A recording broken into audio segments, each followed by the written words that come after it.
Decode the world unfiltered.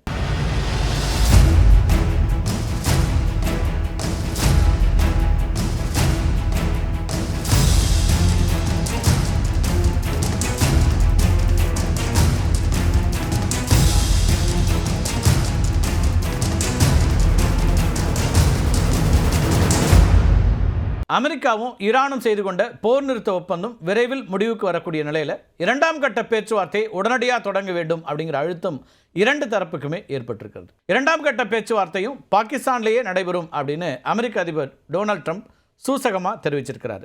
இதனை பாகிஸ்தான் ராணுவ தளபதி Asim முனீருடைய Tehran பயணமும் உறுதிப்படுத்துவதாக இருக்கிறது.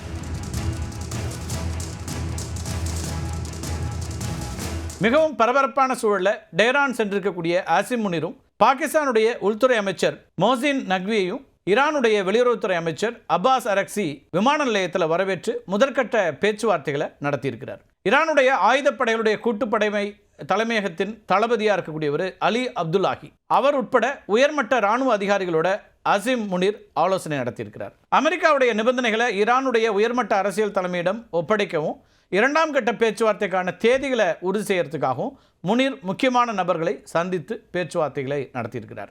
அசிம் முனீர் கொண்டு சென்றிருக்கக்கூடிய அமெரிக்காவுடைய நிபந்தனைகள் என்னெல்லாம் இருக்கு அப்படிங்கிறது தான் முக்கியமான கேள்வி. ஈரான் தன்னுடைய அணுசக்தி திட்டத்தை முற்றிலும் கைவிட வேண்டும். ஈரானுடைய முக்கியமான அணுசக்தி மையங்களான நடான்ஸ், இஸ்ஃபஹான், அதேபோல் போர்டோ இவை மூன்றையும் செயலிழக்க செய்ய வேண்டும். ஈரானுடைய கண்டம் விட்டு கண்டம் பாயக்கூடிய ஏவுகணைகளுடைய உற்பத்தியை நிறுத்த வேண்டும். ஹார்முஸ் நீரிணையை நிபந்தனையின்றி உலக நாடுகளுடைய வர்த்தகத்திற்காக உடனடியாக திறந்துவிட வேண்டும் அப்படின்லாம் நிறைய கண்டிஷன்ஸை அமெரிக்கா முனீர் மூலமாக ஈரானுக்கு வைத்திருக்கிறது. தற்போது அமலில் இருக்கக்கூடிய 2 வார கால தற்காலிக போர் நிறுத்தத்தை நீட்டிக்கக்கூடாது அப்படின்னு இஸ்ரேல் பிரதமர் நெத்தன்யாகு அமெரிக்காவுக்கு அழுத்தம் கொடுத்துட்டு இருக்கிறார். இதனால் இந்த கடுமையான நிபந்தனைகள் குறித்து ஏப்ரல் 22ஆம் தேதிக்குள்ள ஈரான் ஒரு முடிவுக்கு வர வேண்டும் அப்படிங்கிறது தான் டொனால்ட் ட்ரம்ப் அனுப்பியிருக்கக்கூடிய செய்தியினுடைய சாராம்சம் அப்படின்னு நம்ம பார்க்கலாம்.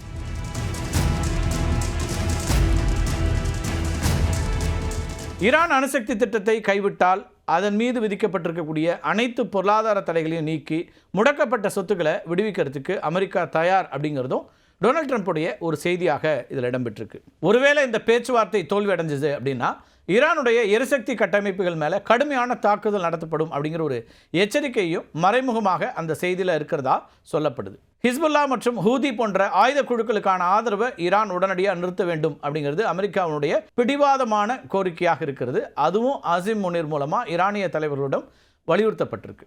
மொத்தத்தில் ஈரான் தன்னுடைய அணு ஆயுத கனவை கைவிட்டுட்டு அமெரிக்காவோட ஒரு கிராண்ட் பார்கெயின் செய்துக்கணும், இல்லைன்னா கடும் விளைவுகளை சந்திக்க நேரிடும். இதுதான் டொனால்ட் ட்ரம்ப் அசிம் முனீர் மூலமாக கடத்தக்கூடிய ஒரு செய்தியாக இருக்குது. இதுக்கு பதிலடியாக ஈரான் என்ன சொல்கிறாங்க அப்படின்னா, தங்கள் மீதான பொருளாதார தடைகள் முழுமையாக நீக்கப்பட வேண்டும், போர் சேதங்களுக்கான இழப்பீடு வழங்கப்பட வேண்டும் அப்படிங்கிற நிபந்தனைகள் எல்லாம் தளபதியிடம் தெரிவிச்சிருக்கிறாங்க. இந்த அசிம் முனீர்கிட்ட சொல்கிறாங்க. ஒரு பக்கம் பேச்சுவார்த்தைக்கான ஏற்பாடுகள் நடந்து கொண்டிருக்கும் போதே இன்னொரு பக்கம் ஹார்முஸ் நீரிணையில் தொடர்ந்து பதற்றம் நீடித்து வருகிறது. ஹார்முஸ் நீரிணையை அமெரிக்கா தொடர்ந்து முடக்கி வரக்கூடிய சூழலில் தடைக்கு பிறகு 30க்கும் மேற்பட்ட கப்பல்கள் அந்த பாதையில் பயணிச்சதா தெரிவிக்கப்பட்டிருக்கு. இதில் ஈரானிய கப்பல்களும் அடங்கும். இந்த நிலையில் தான் ஹார்முஸ் பாதை முடக்கம் தொடர்ந்தால் பாரசீக வளைகுடா, ஓமன் கடல், செங்கடல் ஆகிய கடல் பாதைகள் மூடப்படும் அப்படிங்கிற ஒரு எச்சரிக்கையை ஈரான் கொடுக்குது. ஈரானிய ஆயுதப்படைகளுடைய தலைமை தளபதியாக இருக்கக்கூடியவர் அலி அப்துல்லாஹி அவர் தான் இந்த எச்சரிக்கையை கொடுத்திருக்கிறார்.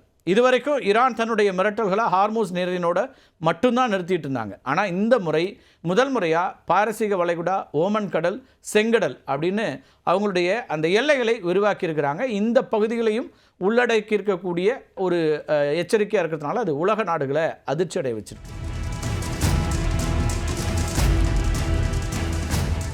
இதனோட பொருள் அப்படின்னா என்னன்னு பார்த்தீங்கன்னா, ஈரான் தன்னுடைய எல்லையை தாண்டி வெகு தொலைவில் இருக்கக்கூடிய கடல் வழி பாதைகளையும் சீர்குலைக்கிறதுக்கு தயாராகிடுச்சு அப்படிங்கிறது தான் இதனுடைய பொருள். அமெரிக்காவுடைய ஹார்முஸ் முற்றுகையை ஈரான் பொருளாதார பயங்கரவாதம் அப்படின்னு சொல்லுது. ஒருவேளை அமெரிக்கா பின்வாங்கவில்லை அப்படின்னா அது தற்போது அமலில் இருக்கக்கூடிய தற்காலிக போர் நிறுத்தத்தை மீறும் செயலாக கருதப்படும் அப்படின்னும், அதன் பிறகு பாரசீக வளைகுடா வழியாக ஒரு துளி எண்ணெய் கூட வெளியேறாது அப்படின்றதையும் ஈரான் இராணுவம் தெரிவிக்குது.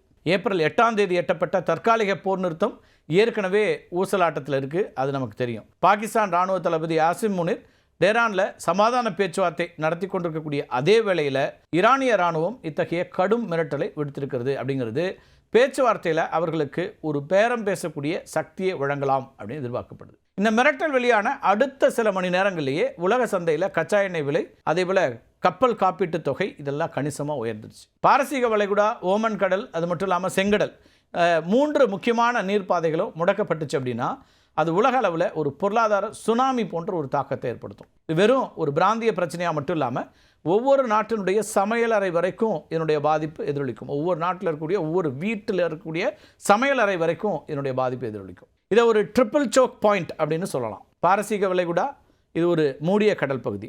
இதனுடைய முடக்கம் அப்படிங்கிறது சவுதி அரேபியா, குவைத், ஈராக், ஐக்கிய அரபு அமீரகம், அது மட்டும் இல்லாமல் கத்தார், இந்த நாடுகளுடைய கடல் வழி ஏற்றுமதி, அது மட்டும் இல்லாமல் இறக்குமதியை 100% நிறுத்திடும். வளைகுடா நாடுகளில் இருக்கக்கூடிய எண்ணெய் சுத்திகரிப்பு நிலையங்கள் இருக்கு இல்லையா, அந்த எண்ணெய் சுத்திகரிப்பு நிலையங்கள், அது மட்டும் இல்லாமல் சேமிப்பு கிடங்குகள் மேலே நேரடியாக தாக்குதல் நடத்தப்படுதுன்னு வச்சுக்கோங்களேன்.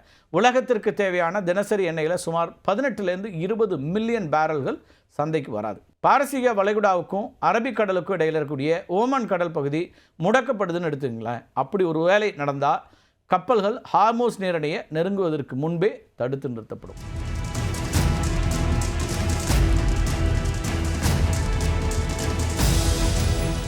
இங்கே ஈரானுடைய கடற்படை தளம் இருக்கிறதுனால இந்த பகுதியை அவங்க தங்களுடைய கட்டுப்பாட்டில் கொண்டு வந்தால் இந்தியாவுக்கு வரக்கூடிய கச்சா எண்ணெய் கப்பல்கள் அரபிக்கடல்லையே தடுத்து நிறுத்தப்படும் நிலை ஏற்படும். அதே போல் செங்கடல் உலக வர்த்தகத்தினுடைய நரம்பு மண்டலம் அப்படின்னு அழைக்கப்படக்கூடிய ஒரு பகுதி. சூயஸ் கால்வாய் வழியாக ஐரோப்பாவையும் ஆசியாவையும் இணைக்கக்கூடிய பாதை இதுதான். செங்கடலுடைய நுழைவு வாயிலாக இருக்கக்கூடிய பாப் எல் மாண்டேப், இது ஈரான் தன்னுடைய ஆதரவு குழுவான ஹூதிகள் மூலமாக ஏற்கனவே அச்சுறுத்திட்டு இருக்குது. இந்த பாதை முடக்கப்பட்டுச்சுன்னா உலக வர்த்தகத்தில் 12 to 15% வரைக்கும் பாதிக்கும். கார் பாகங்கள், எலக்ட்ரானிக்ஸ், துணிகள், அது மட்டும் இல்லாமல் தானியங்கள் அப்படின்னு அனைத்துமே ஐரோப்பாவுக்கு செல்ல முடியாமல் முடங்கக்கூடிய ஒரு சூழல் ஏற்படும். JP Morgan, Rubini macro associate, சர்வதேச எரிசக்தி முகமை உள்ளிட்ட அமைப்புகளும் பொருளாதார நிபுணர்களும் ஏட்டிக்கு போட்டி முடக்கத்தினால 1930களில் ஏற்பட்ட கிரேட் டிப்ரெஷன் போன்ற ஒரு நிலை உலக நாடுகளுக்கு ஏற்படலாம் அப்படின்னு எச்சரிக்கிறாங்க. இந்த 3 அமைப்புகளுமே ரொம்ப முக்கியமான அமைப்புகள். 1930களில் ஏற்பட்ட இந்த கிரேட் டிப்ரெஷன் நவீன உலக வரலாற்றிலேயே மிக மோசமான, அது மட்டும் இல்லாமல் நீண்டகால பொருளாதார வீழ்ச்சியாக கருதப்படக்கூடிய ஒன்று. இது வெறும் அமெரிக்காவை மட்டும் பாதிக்கல, இந்தியா உட்பட ஒட்டுமொத்த உலகத்தையும் நிலைகுலைய செய்தது. 1929ஆம் ஆண்டு அக்டோபர் 29 அமெரிக்காவுடைய வால் ஸ்ட்ரீட் பங்கு சந்தை நிலகுலைஞ்சிச்சு. இது பிளாக் டியூஸ்டே அப்படின்னு அப்போ அழைக்கப்பட்டுச்சு. இப்போதும் இந்த பிளாக் டியூஸ்டே அப்படிங்கிற சொல் மிகவும் பிரபலம். அன்றைய தினம் முதலீட்டாளர்கள் சுமார் 1,60,00,000 பங்குகளை ஒரே நாளில் வித்து தீத்தாங்க.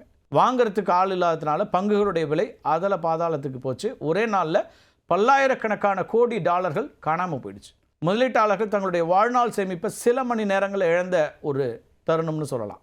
மக்கள் பயத்தில் தங்களுடைய பணத்தை வங்கிகள்லேருந்து ஒரே நேரத்தில் எடுக்க ஆரம்பித்தாங்க.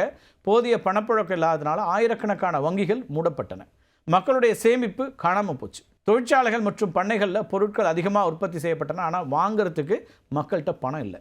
இது பொருட்களுடைய விலையை அதல பாதாளத்துக்கு தள்ளுச்சு. டிமாண்ட் இல்லாத போது விலை இருக்காது இல்லையா, அது மாதிரி நாடுகள் தங்களுடைய உள்நாட்டு பொருட்களை காக்கிறதுக்காக ட்ரம்ப்பை போலவே இறக்குமதி வரிகளை உயர்த்துறாங்க. இது உலக வர்த்தகத்தையே மொத்தமாக முடக்கியது. இதெல்லாம் கடந்த கால வரலாற்றை நம்ம சுருக்கமாக பார்க்குறோம். அமெரிக்காவில் சுமார் 25% மக்கள் வேலை இழந்தாங்க அந்த நேரத்தில். அதாவது 4 பேரில் ஒருத்தருக்கு வேலை இல்லை.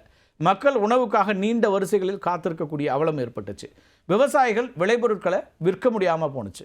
அவங்க நிலங்களை இழந்தாங்க. பல குடும்பங்கள் வீடுகளை இழந்தாங்க. ஹூவர்வில்ஸ் அப்படின்னு அழைக்கப்படக்கூடிய தற்காலிக குடிசைகளில் வாழ்ந்தாங்க. ஐரோப்பாவில் ஏற்பட்ட பொருளாதார சரிவு தான் ஜெர்மனியில் ஹிட்லர் போன்ற சர்வாதிகாரிகள் ஆட்சிக்கு வர்றதுக்கு முக்கியமான காரணமாக அமைஞ்சது. இதுவே இறுதியில் 2ஆம் உலகப் போருக்கும் வழிவகுத்துச்சு. அப்போது பிரிட்டிஷ் ஆட்சியின் கீழ் இருந்த இந்தியாவும் இதிலிருந்து தப்பவில்லை அப்படிங்கிறத நம்ம கவனிக்கணும். இந்திய விவசாய பொருட்களுடைய ஏற்றுமதி பாதியாக குறைஞ்சது. விவசாயிகள் வாங்கிய கடனை திருப்ப முடியாமல் தவிச்சாங்க. பிரிட்டிஷ் அரசாங்கம் நிலவரியை குறைக்க மறுத்ததுனால இந்திய மக்கள்கிட்ட சுதந்திர தாகம் மேலும் அதிகரித்தது. அமெரிக்க அதிபர் பிராங்க்லின் ரூஸ்வெல்ட் கொண்டு வந்த நியூ டீல் போன்ற திட்டங்கள் ஓரளவுக்கு அப்போ உதவி பண்ணுச்சு. ஆனாலும் 2ஆம் உலகப் போர் தொடங்கிய பிறகு தான் ஆயுத உற்பத்தி, அது மட்டும் இல்லாமல் இராணுவ தேவைகளால் தொழில்துறை மீண்டும் புத்துயிர் பெற்று உலகம் அந்த மந்த நிலையிலிருந்து முழுமையாக விடுபட்டுச்சு. 1930களில் ஏற்பட்ட ஒரு உலகப்போர் சரிந்திருந்த பொருளாதாரத்தை மீட்டுச்சு. ஆனால் இன்றைக்கி ஒரு போர் உக்கிரமடைஞ்சதுன்னா அது பொருளாதாரத்தை மீட்பதற்கு பதிலாக உலகத்தையே அழிக்கக்கூடியதாக மாறும். அதனால தான் ஏப்ரல் 22 அப்படிங்கிறது வெறும் ஒரு காலக்கெடு மட்டும் இல்லை, அது உலக பொருளாதாரத்துடைய தலைவிதியை தீர்மானிக்கக்கூடிய நாளாகவும் மாறுகிறது அப்படின்னு பார்க்க வேண்டியிருக்கிறது. மீண்டும் ஒரு காணொலியை சந்திக்கலாம் நண்பர்களே. நன்றி, வணக்கம்.